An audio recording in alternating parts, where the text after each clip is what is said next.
sesim özüm. Kızıma lay lay çalaram, uzun telini dararam. Kızımın güzel sesi var, şirin şirin küsmesi var. Tellerimin arasında kırmızı gülün nesi var. Yüreğim darık halda gelir, o benim kızımdır. Halımı soruşar seviner, o benim kızımdır. Koymaz ona həsrətdə qalam, o benim kızımdır.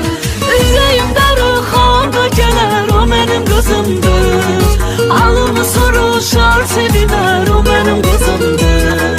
Koymaz ona həsrətdə qalam, o benim kızımdır.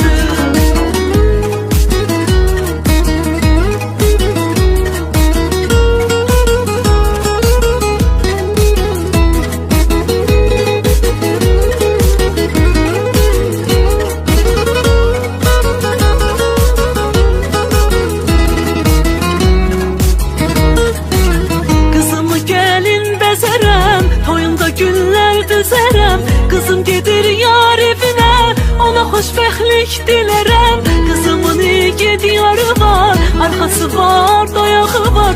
Onlara qurban kəsərəm, həsrətinə dözərəm. Yüreğim darıq halda gələr, o mənim kızımdır.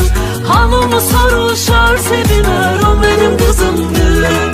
Koymaz ona həsrətdə qalam, o benim kızımdır. Yüreğim darık halda gelir, o benim kızımdır.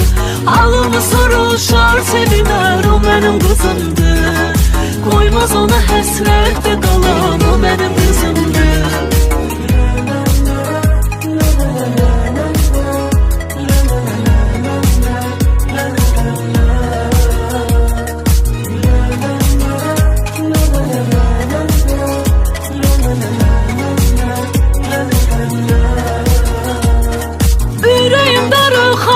Gelir, o benim kızımdır. Halımı soruşar seviner, o benim kızımdır. Koymaz ona həsrətdə qalam, o benim kızımdır. Yüreğim darıq halda gelir, o benim kızımdır. Halımı soruşar seviner, o benim kızımdır. Koymaz ona həsrətdə qalam,